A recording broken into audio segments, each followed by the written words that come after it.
I remember the mint, the basil, the cactus by our door. My father watered them every morning as if they were his children. Sometimes I would bend down, wrap the leaves between my fingers and breathe in. It smelled like home, even when the city outside was restless, and even when sirens screamed and the plants roared above. These plants whispered, "Life is still here."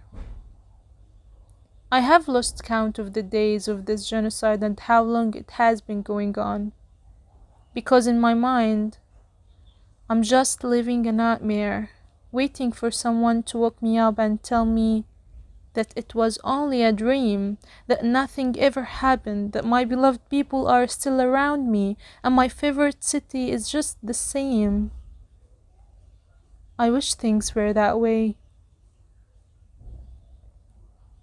Anyway, this is Shahd.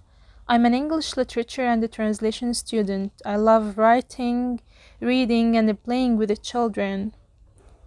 Today, as I write this, I'm sitting in a tent, unfortunately not surrounded by plants, but by bags, because my home was destroyed and the plants have disappeared.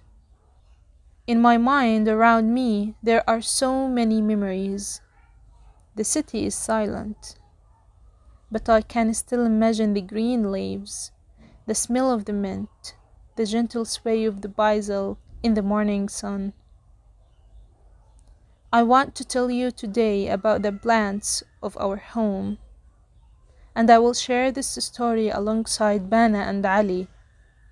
Our voices cross like the stories of our plants once intertwined.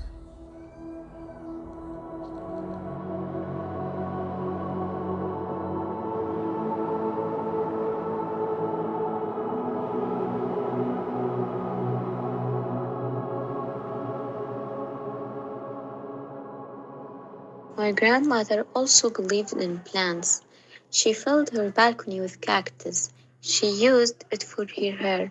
She shared it with neighbors. And she used to say, "When cactus is here, passion lives here." I laughed. I was young. What does a child know about passion? But every time I watered them, too much water, always too much, she would scold me. "Enough, they had water this morning." And I would laugh back. "No, I want them to grow faster than yours." Those moments felt endless until the war forced us to leave, and all I could think about were those green bodies standing tall in the window.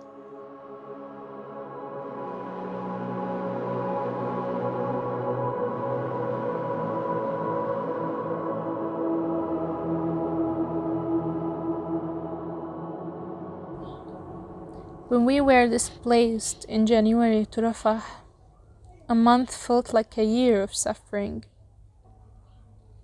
The streets, the tents, the long walks, it all stretched time. We didn't live in a proper tent, but in agricultural greenhouses that were divided and turned into makeshift shelters. They were full of holes, so in the middle of the night, we would get soaked by the rain. Sometimes the rain was so strong that we had to carry our belongings and move to somewhere we wouldn't get wet, until the rain finally stopped. Through all the difficult situations we went through, I held on to the only hope that we would return home, and this suffering would finally end. And we came back to ruins. Our home was gone. But the plants, surprisingly, were alive. They stood there, green, alive, defiant. Mint leaves shining, cactus standing brown, basil breathing. I wondered, how do they survive when we cannot? And our story is not only mine. Listen to Ali, who shared his rooftop garden with me.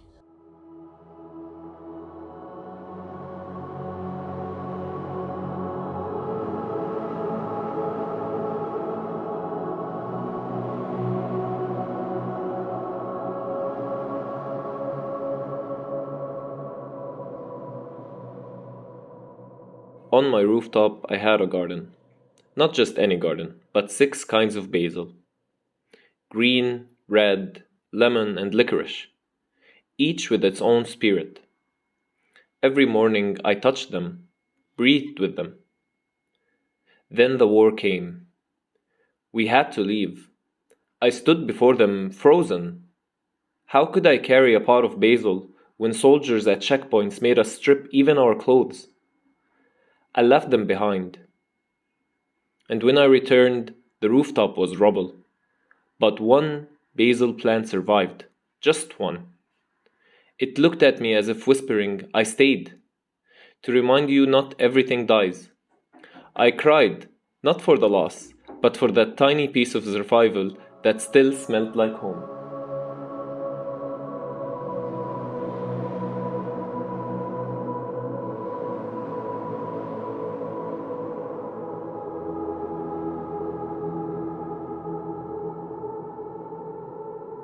Sometimes the plants we care for become more than just green leaves.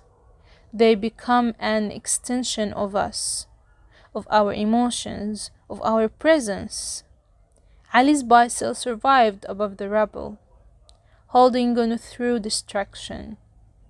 Bana, on the other side, lost her house, but her plant seemed to call out for the remains, saying, "We want to stay too."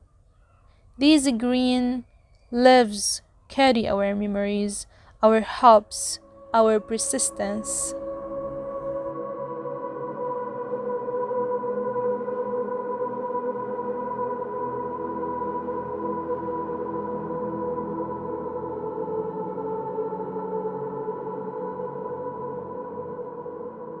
When our house was bombed, we looked at the photos. My family searched for walls, doors, and windows, but my eyes searched only for the cactus, and there it was still standing, untouched, surrounded by ruins. For a moment, hope grew inside me, but hope in Gaza is fragile. Days later, another strike. The house collapsed. The cactus was gone. I cried, not just for the house, not just for the loss, but for my grandmother, patient buried under the rubble.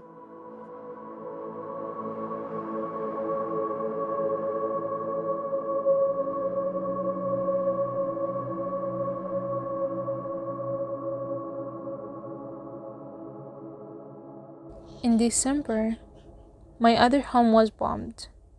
My sister was murdered at just 13 years old. She was my closest companion, my confidant, my little shadow. Losing her felt like losing a part of myself. I miss her laughter, her energy, the way she used to care of everything around her. Even in the hardest moments, thinking of her gives me strength. Her presence was like a plant in a full bloom, full of life and hope.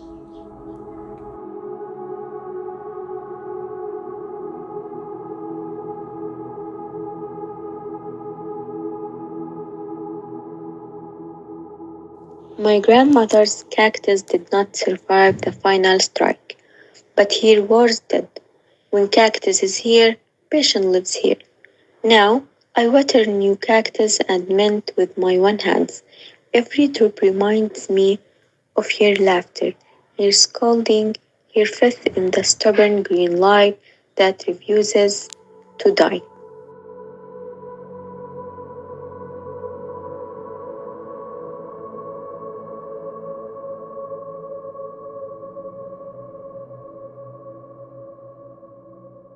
That's what plants teach us.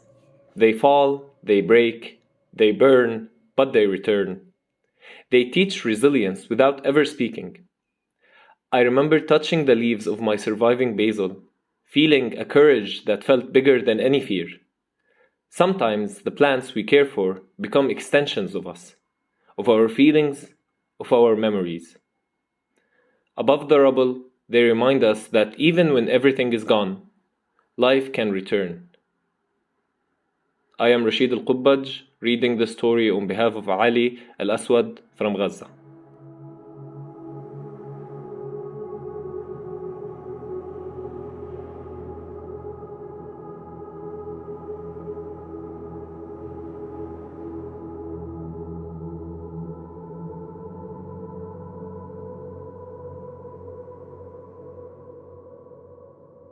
Houses in Gaza are always full of plants and flowers. People care for them, love them, and somehow these little green beings give strength, energy, and hope. When I see a plant standing tall, I feel the heartbeat of Gaza itself, the persistence, the love, the connection of what was and what could be again. One morning, I saw my father planting again. In his hand, new seedlings of mint and basil. He pressed them gently into the soil, as if planting hope itself. No words, no speeches, just the quiet act of life beginning again. Watching him, I felt a warmth in my chest. He was saying without words, "We will grow again."